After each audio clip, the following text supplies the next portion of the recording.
Yo, run Murray, Mr. High School Holler. Glitz out, you did. It's different concepts, it's different ways that you can attack different coverage.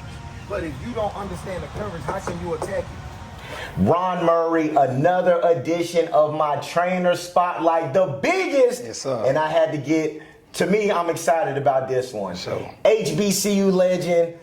Can I just go ahead? Can I just talk about some of the stuff? Lay it on him, man. Lay it on him. Devante Kincade, Grambling legend, Skyline legend. Hey, the first Southwestern Athletic Conference student athlete to earn Player of the Week 5 times, Absolutely. 2-time SWAC champion. That means 2-time State Classic championship, Absolutely. too, right? Absolutely. 2-time Bayou Classic championship, Absolutely. right? 2-time Bayou Classic MVP, right? Hell to damn. Celebration Bowl champion, all SWAC first team, SWAC MVP, Doug Williams Offensive Player of the Year. I'm sorry, I just had to roll you out the right way, For sure. Coach Kincade. I appreciate and he's it. also training now. Thank you for allowing me out, Coach. Appreciate you, man. Appreciate you coming. All right, so I talked a little bit about you, but let's talk about Devante Kincade, the Hulk, Yes. the athlete. Talk about it, Coach. Man, like I say, a lot of people, I always wanted to know, what happened in my journey in playing sports, man. And I'm thankful for the journey, man. Going to Ole Miss, it grew my game a lot.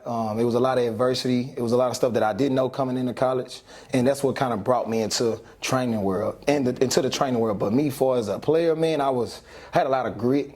My dream was always getting my family out of our situation we was in, you know, and I ain't gonna say I came up short, but it wasn't how I wanted to be. So I still had the opportunity to play XFL, CFL, and stuff was just happening all the time where it stirred me. I feel like God wanted me to be more of a servant, man, instead of me focusing on my game, because every time I had a tryout, I got signed. Like, it was always something that happened. Like, COVID hit when I got signed to the XFL, and I got my first opportunity where I was dominating, man, to really show my passing ability and running the ball. So once that happened, man, and that COVID year happened, it kind of really steered me to training and helping kids, and I kind of fell in love with it, man. All right, and we're going to get to that. But one thing I do want to talk about, the Skyline years, playing under Coach Samples. Just talk about being a part of that team. Big shout out to Coach Rashad Samples. For real, my guy. Like that was a loaded squad. Hey, y'all fell to, Kyler Murray, but he's the GOAT, I understand. But just talk about that time. Oh, man, that was crazy, man. It was so easy, man, because we worked so hard in the summer, and they held us to a high standard. Like, man, we working out in the weight rooms where it's almost 100-some degrees, man. Hey, I got Coach Stamp. He prioritizes that weight room. That really built so much, like, integrity into all our teammates, man. That bond and that time us competing and going hard and fighting with each other and still competing and loving each other like brothers, man, that made it easy for us. When we went out to compete with another team, it wasn't close. Like, practices was like a D1 practice, for real. Like, I was off limits. Like, Dominique Spencer, shout out to him, man. Shout out to Coach Spence. He took care of me, man. He always told the defensive boys, hey, man, take care of the QB, bro. But it was heated. It was times that I talk trash to him where sometimes they'll come by and, like, buzz me. But, I already understood they wanted me to be tough. So it was never no harm done. So, of course, we see what South Oak Cliff has been able to do. And I look at that Skyline era, it was almost like a little bit of a precursor with that, because y'all were playing against the Allens, the South Lakes, the DeSotos. So how much pride did you just have with that, especially with, Coach Reginald Samples, Hall of Famer? Man, he like, when we come into games, no matter what the team was, him and Coach Emmett Jones too, they used to Shout out Coach Emmett Jones. No, for real, man. He up there doing his thing at OU. Yes. And he instilled in us, like, hey, no matter who we playing against, it's just a jersey.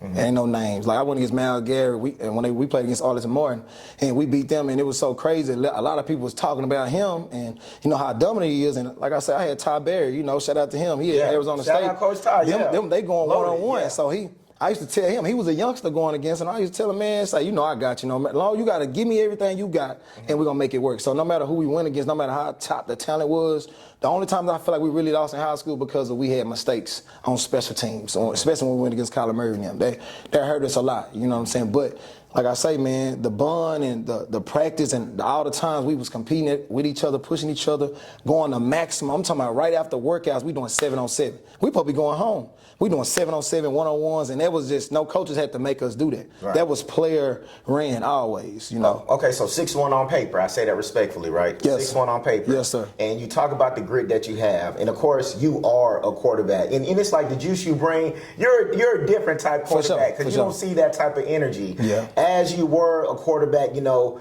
from high school to D1 to the professional level. How was that? Because they always want to try to make the shorter or sometimes the black quarterback another position. How was that battle growing up? Coming up, it wasn't that bad because when I went to the Elite 11, I was throwing with the best quarterbacks in the world. So, and I outplayed them, I outthrew them. That kind of took that away from me when I was going my transition from high school to college. Now, the college to the NFL. Now, I had like 25 teams talking to me, but like 10 of those teams was talking about literally straight receiver. Like they couldn't even bring me in as a quarterback, but I didn't understand that because I dominated and I did it at a high level. And then in my pro day, I threw well and I ran well, so I didn't really understand that point. But like I say, I never really know what was the true factor, why they wanted to put me a receiver. A lot of them would say I was super fast. My line, they say my line wasn't as good, and I used to show a lot of skills where I can be a running back in the pros. And I tell them, well, I'm escaping to throw the ball. I've never really escaped the run all the time. You know what I'm saying? So I still to this day don't know. That's questions I really want answers to one day. I want to know. But playing another position was not an option for you. Nah, I always told them that's not happening. I just couldn't do it. A lot of people always told me that I probably should, but I was like, I'm not, like, I mean, the money good, but I'm not, my passion ain't gonna really be in it. I know eventually I'm I ain't gonna really go as hard sometimes at practice. I know I really wanna do that, and I'm gonna be looking at quarterbacks, I'm gonna be jealous, because I know that's my passion.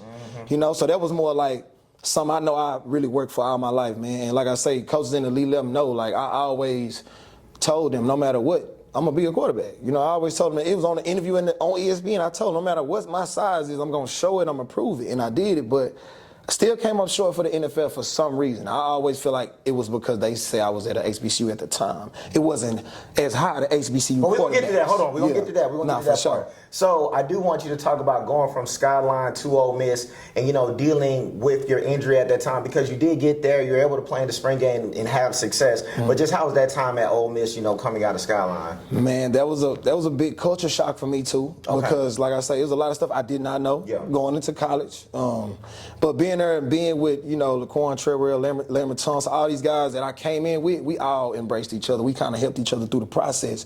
But my process was different from theirs because I was a quarterback at Ole Miss. They was a skill guy or a lineman. So a lot of stuff wasn't looked at the same from their telescope from my point of view. You know what I'm saying? So it was exciting, though, man. I played against some of the best players in the world. I went against OBJ. I went against C.J. Mosley, Ha Dixon, all the Alabama greats, man, from the 2000s. Bro, I was in that field with them. I just never got that chance to really go out there and compete fully with the top guys, with my starters, and I'm going in at third downs, and so that's what built me up for when I got to Grambling. All the stuff I went through there. Speaking of that, though, when you were fully healthy, you got that full season, you transferred to Grambling. Did you expect to have the 2-year run that you did there? I didn't know it was gonna look like that, but I just knew that I was going to perform well, and I seen the type of players I had and the teammates I had. I knew if we all gelled together, we worked together. And that summer when I got there, I was in a boot. Man, we used to be working out together. I was throwing to those guys, and I ain't supposed to be out there. But I had a boot on. You're out there getting after. Man, I had to, because I really wanted to build that culture and that family-oriented thing with them guys, too, which they already had. But when I came in, they didn't know what I was coming with. Yeah. Most quarterbacks always came there and told me that they was bust and stuff like that. So when I got there, I had to show them, like in a boot, I had to really show them I could spin it.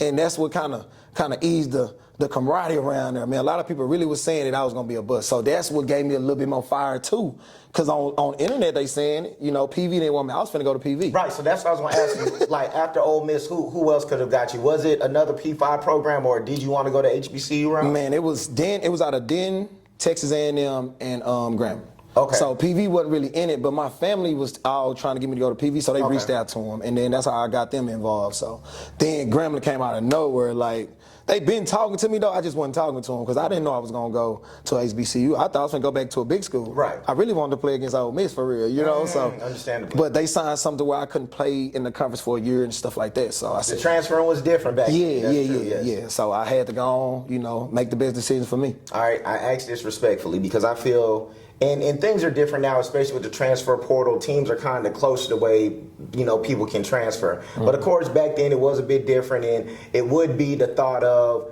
hey, this guy was at Ole Miss. So when he comes down to the HBCU level, he's supposed to dominate. Absolutely. And the way it looked for you, you did exactly that. For sure. So how would you say the competition was for you when you came down there? Because you won a celebration bowl. You won a celebration bowl. A back-to-back SWAC championship. Like you had a great run. How was the competition for you? You felt?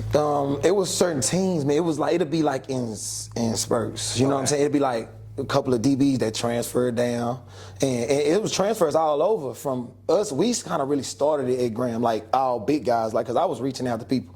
Like, people don't know we had about 6, 7 D1 transfers. You know what I'm saying? So they was just at different positions that, you really can't tell. D lineman, a linebacker, one Right. DB, but he's 6'3" and can run. So them little hidden gems that played a big factor in our run, So all of us coming together, and we going against teams like, PV that had a good D lineman, or they would have a certain DB that was coming from Baylor. They had a DB when I was there. So it was never all around. They always had good skill guys. It was just the trenches, man. Like what everybody say, them trenches ain't no joke, bro. It's a big my quarterback pocket time from Ole Miss to Grambling is super different. I'm talking about a clean pocket, really 3 seconds at Ole Miss. Yeah. And that's really somebody almost getting there at 3.5. You better be getting the ball out your hand. You know what I'm saying? So at Grambling, you have a little bit more time because the speed and the power is not really there from those guys. Or they'll be real fast and not that strong. So you'll have, sometimes you have 3, 4 seconds in the pocket. You know what I'm saying? But for the most part, it was the skill guys that was matched, just like at Ole Miss. So it's really the linemen. Yeah, the that's linemen it. plays what really That's it. The trenches. separates that part. The trenches, yes, sir. Okay, so you have the phenomenal year at Grambling, and to me, you can't talk about Grambling QBs without you. Shout out Doug Williams, shout out Bruce Eugene, yes, but you're definitely in that conversation. So as you make that transition to get ready professionally, how was that? Because of course, you did come off the energy from Ole Miss, but you played at Grambling State, and the connotations people have for HBCU athletes, especially quarterbacks. Yeah. How was that? That was tough, man, because I really thought that was going to help me in my process for the NFL with all the quarterbacks. And that was a big thing that got me at Grambling, too. I'm like, man, if I come here and dominate like the Grace did, I'm going to get a shot. Yeah. And that's all I really wanted was a first shot. I never really got a first shot to go throw the ball for an NFL team. Like, even when I went to my Cowboys workout, they had me run routes. That's what I was about to ask punts. you. So they didn't have you necessarily at quarterback. They wanted you because when I was doing my research, I was like, Devante Kincade, wide receiver. I was like, hold on. I don't know who did that, man. I feel like that hurt me in the draft too. They put me as a receiver / quarterback instead of quarterback / receiver. Because just like you can look on TV and see how many backup quarterbacks that's not really playing, or when they do get in, they don't even really do nothing that much. They just hand the ball off, Yeah. So if I'm a quarterback, I'm a backup, and I can really throw, so that would have been more effective. But like I say, it was always something underlying that I never knew. And I couldn't get that other side because I had nobody in the inside to reach out and figure out what's that part, yeah. Yes, sir. Yes, sir. That play a big part in your process from you going from the college to the pros. Because that's why they say the agent matters, Do you feel the stereotype is still around that? Of course, we see what the black quarterback has risen to in the NFL at this point, but do you feel that stigma is still around now with the black quarterback, whether it be intelligence, whether it be, hey, they're too athletic, or do you think we're at a point in time where the black quarterback is getting appreciated the way they should? They're getting appreciated a little bit more. Okay. I think so, because the way it's a lot of people that's getting more opportunities now. Like even in smaller leagues, like black guys are really getting opportunities, man. So like, it's a difference now. Like if I came out in this era, like if I'd have did what I did when Deion was in Jackson, I definitely would have got a shot. Like, because he would have been a vouch for me. Yeah. And they was going to believe him because he was a pro. He did it at the highest level. So that's why I say it really plays a factor. They better thank Deion, man, because he shined a big light. It was a light on HBCUs, but he really brought that attention for real, for real. Yes. And national. I totally agree. And to me, I feel that they should have made an HBCU mega conference, but that's another conversation for another day. That's another conversation for another day. So I thoroughly remember the COVID year with the XFL and everything and how it kind of shut down. And, talking about this, having your opportunities at other leagues, what moment did you know that, hey, my career playing may be done and it's time for me to transition into coaching and training? After the XFL year. After the COVID year. Yeah. Because I ain't going to say it broke me. I had just left from the CFL come to the States to play because the XFL just came about. Yeah. So I went over there. I got picked up I went to an arena team, and then I got picked up like 2 weeks later. Soon as the dude sent my practice film out, a Canada team called me, Hamilton Tiger Cats, called me for a tryout. I get to the tryout, I don't miss no throws. They signed me that day. So I had to get all my stuff from we was by Hamilton, we was by Toronto. I had to get all my stuff and travel all the way back. So Hamilton pretty much a suburb of Toronto, kind of? Okay, gotcha. Yeah, so Toronto more like the big city. Understood. Yeah, so that was kind of the main thing, man, but it was tough, man, going through that process because I was like, man, why I'm not getting the first shot? Like, I know these people see I can throw and run this ball, like, and I got the intellect. Yeah. So what is it? Like, you know what I'm saying? But I never could find out. So, man, after that COVID year, I had an agent. I was telling him, man, my agent kind of stopped really doing agent stuff because really it burnt him out, too, because he couldn't believe that stuff was happening with me. Like, it was hurting him that I was affected like that. You know what I'm saying? So I kind of took all that passion I had and started into coaching and training. So what would you say is the prototype quarterback? No matter height, no matter size or weight, what does the prototype quarterback look like for Devante Kincade, especially when you're training these kids? Man, the mental, having a mental first. We work from the ground up always, you know, always trying to have a good base as much as we can in the pocket to be able to deliver a great throw on time. And I always tell every kid I train, man, early is always on time. If you can anticipate, that's going to be the big difference between you and a regular other kid, because most other kids, a lot of people don't anticipate their ball. A lot of people are scared to anticipate. They go to camps and wait to throw the ball because they want to make sure it's complete, but you're not understanding the other eye that a college coach or a professional person looking at you throwing the football. So I feel like that's going to be the big difference between a lot of kids playing quarterback. You know, like we talked about, you know, height, you definitely had to play above your height. But it seems like in this era, and forever, they always want their kid to be a quarterback. So have you ever had to talk to people and tell them, like, you know, quarterback may not be for you, even though you know what you had to go through? And how does that conversation go, especially when you bring it? Because nowadays, you will see trainers take advantage of a lot of people. For sure. And it's like, little Johnny can't play dead, but he may need to go play another position, but they don't tell him that to get the money. So how do you go about that? I tell them, I have like an observation session, the first one. So based off our first session and based off the kid's stature, their body type, or genetics, like even their family, I ask questions, all that stuff matters. So I'll be like, man, now, me, I call myself the quarterback doctor for a reason when I first started, because I had kids that ain't never played quarterback and turned them to 3,000-yard passers and playing early as a sophomore because they had the mental.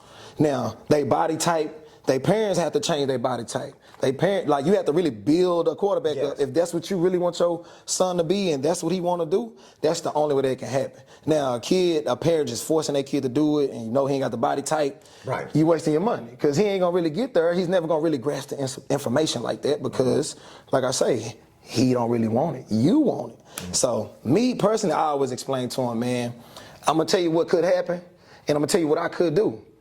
I could help you build your quarterback up, but you got to make sure you hands-on with me as well, you know. So it's not going to be a day going to just better walk out and just go work out and just work at quarterback and you just get better. It's not going to work like that, you know. What would you tell parents to look for in trainers, even whether it's you or someone else? What would be the checklist that you would tell them to look for? The reason why. Okay. The reason why in every drill. Every drill you do, if the trainer can't explain when it's going to show up in the game, when you could use this, because to me, I feel like as a trainer, you should be able to give kids a toolbox, give them stuff they can have to pull out at any time, different situations, different game situations. If you're not training game situational, you're wasting your time. Now, you can work on movements and body movements and stuff like that, but you need, as a quarterback, you need to work on those quarterback movements to be able to throw the ball in certain times. Okay, and along with that, where would you say the friction is? Because you are someone, you've played at a high level, you are a coach, you are a trainer. Where does the friction come from with coaches and high school trainers where, for some cases, it's almost beef with both sides? I've never personally had no beef with no coaches because I kind of work off their scheme. So I figure out I feel like when a trainer go against what the coach is doing or trying to teach him something different than what he doing at school, that's when it's kind of going to be conflict. Me, I'm going to ask the coach. I'm going to go to the practice. I'm going to ask the head coach, hey, what's y'all scheme? Can I talk to the offensive coordinator? Do you mind? I train your quarterback, so I'm just trying to make sure I'm teaching him and I'm honing in on his skills that y'all want him to be doing, instead of me just giving him what I learned at Ole Miss, what I learned in the XFL, or the stuff I picked up on since I've been training. So I think that's the best way to go about not having no conflict with a coach, man. You got to go based off of their scheme and what they like to do. You cannot change a kid's skill set based off of something you think he should be doing, you know? All right. Along with that, how important is additional training? Because I know, I don't know I know it was different from when you were coming up versus now. The additional training is way more able now. How important is that for when kids want to get to the next level at this point? Man, that's almost like brushing your teeth, man, for real. Okay. Yeah, okay, talk about it. Because if you don't train, all right, and the average kid that do not train, they chances are very, very low. It's Even just with them side of school day. Yeah, like if you just do, okay, during the week, you just go on to athletics, practice. Well, you got a kid that go to training, athletics, practice, training. It can be different. It ain't got to be on-field stuff all the time. It can be something mentally. But it has to be more than the average kid or what the coach wants you to do at home, because the only way you can set yourself and separate yourself, you got to put in a little bit more work. You got to deposit. You got to put in a deposit every day, and you got to know it, because that's why I carry myself with so much confidence. I know I can go out and play right now. Give me a month. Give me a month to work out, bro. I just saw it. Like, for real, I can spin it, bro. You know what I'm saying? And me, that's just my pride that I've had in myself. I never let that go, because that's all I have. Because people always say, man, what happened?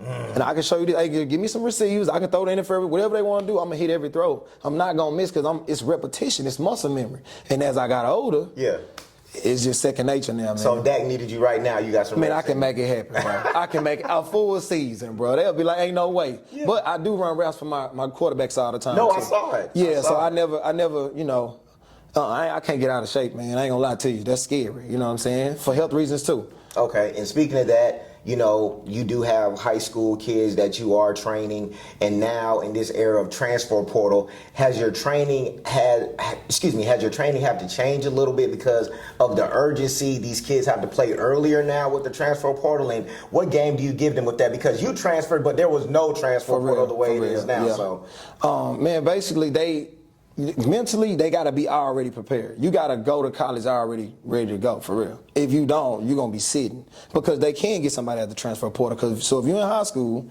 and you're thinking you're not training or you're not doing extra work, and you think you can just go to a school or a college going to come to your high school and just offer you that scholarship, you got to stand out like a lot now from high school. Because like I say, the transfer portal is too easy now. The NIL deal stuff, bro, it's making it like crazy. It's like a real life lottery draft. Yes. You know what I'm saying? So if I can get a high school kid and a college kid, this college kid body developed, this high school kid got potential, but it's not guaranteed that he gonna come in and work hard. This dude got potential. He only got 2 years left. Yeah. I'm gonna take him, because he gonna give me all he got, because he got 2 years left. That's how I feel like it's going right now. So for his training with me, I make sure all my kids understand that. Man, you gotta your game. You gotta think past high school. Ooh, okay. Yes, sir. So with that, you being a Dallas guy, how fun was it to come back to play in the State Fair Classics? Man, that was amazing. That was like a hood-to-hood classic game, bro.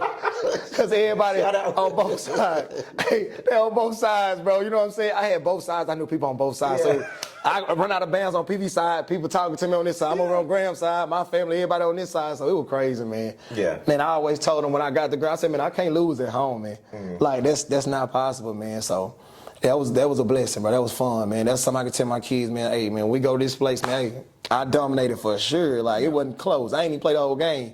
You know what I'm saying? So that was awesome, bro. You know, we did touch on it a little bit. Coach Prime Deion Sanders, he was at Jackson State, the impact that he had. Then he moved on to Colorado. And you're a part of a historic thing, too. You know, being an HBCU champion, the Celebration Bowl, taking down North Carolina Central at that point. Just talk about that and what it meant for you to be an HBCU champion at Grambling. Yeah, man, that's a big accomplishment for me in my life, man. That's part of one of the stellar accomplishments I ever had. A lot of people don't know, going into that game, I had a high ankle sprain. You know what I'm saying? So it was very challenging mentally for me. I was nervous a little bit because I knew I wasn't at my 100%. But, man, for us to come out on top, my first year there at Grambling, man, that was crazy. That was the biggest, like, man, I still can remember the time, man, when the confetti fell down. Man, that stuff was, like, crazy, because I wrote a letter to Ole Miss my freshman year, and I told them we was going to win the national championship. in Atlanta. Okay. The irony is, like, I won the national championship in Atlanta, but it was at Grambling Hey, or you're right. HBCU. This was Ole Miss. You were Nah, right, for real. though. So it was crazy, man. So that was another thing that a lot of people didn't know about, man. I posted that letter, and a lot of my Ole Miss fans knew about it, and they seen, they was like, man, it's crazy how God worked. And it was like, for real, God, we got a humorous guy, for real, man, because I never even knew that I was going to be playing international championship. I just spoke it and it came into existence, man. So that was crazy, man. Do you think that there's something HBCUs need to do themselves to get more guys in the league, or just shine TV time, man? We got to get a. I mean, ESPN 2 and 3, like ESPNU, people don't, you know, they watch it, but they really don't for real. Like, we need them prime time games, the big games where we have multiple teams. Yeah. 2 HBCU teams got some talent, or NFL caliber talent need to be playing on ESPN at least once out of the week. You know what I'm saying? That'll really help give them really that publicity, because you know who watching ESPN? Everybody in the world. Yes. Including CEOs, NFL teams. So a lot of stuff that I did, a lot of people didn't even know until I was posting videos. Really? While you're at Grambling? Wow. Yeah. So I'm like, we playing on TV, but they not showing the highlights and stuff like that for real. They show the game, and after the game over, they go on to the next channel. Yeah. And I didn't know that because I never seen the TV copies, you know? So I'm thinking we playing on TV, so everybody seeing what I'm doing. Ain't nobody seeing that, man. I'm going to train with the NFL guys at Exos and Frisco with the Cowboys. All these guys, they like, Grambling. They're like, what? Then I tell them, I went After to Ole winning the Miss. Celebration Bowl. For sure. Swag No, they player didn't of the know. year. They didn't know, bro. Wow. I went to the Footwork King in Houston. I'm training with NFL guys. They all telling me, like, man, I heard your name, but I don't know about Grambling. I'm like, bro, we just won a national championship, bro. They was like, what? I was like, yeah, Black College national championship. They was like, man, we ain't seen. I'm like, well, it makes sense though, because if just like I can know about them because they play on ESPN. If more HBCUs play on ESPN at prime time, them 7, 8 o'clock at night games, that'll get the light to shine on some really talented guys. You know what I'm saying? So HBCU legend Devante Kincade, the Hulk, the G. sir. You can't talk about QBs without him. Let them know how they can link up with you. Hey, Kincade the Hook is my Instagram. Kincade Passing Academy is my other Instagram as far as my training. On Twitter is Kincade the Hook. Facebook, Devante My Time Kincade. It's all there. You know, we're going to get it in. Either way, I take it how you come. If you want to get better, tap in with me. I'm going to get you to the promised land. You just got to want it. That's it. Yes, sir. Coach Kincade, I appreciate you. Thank you always, yes, man. Sir. Ron Murray, the biggest training spotlight. Let's go. Yes, sir.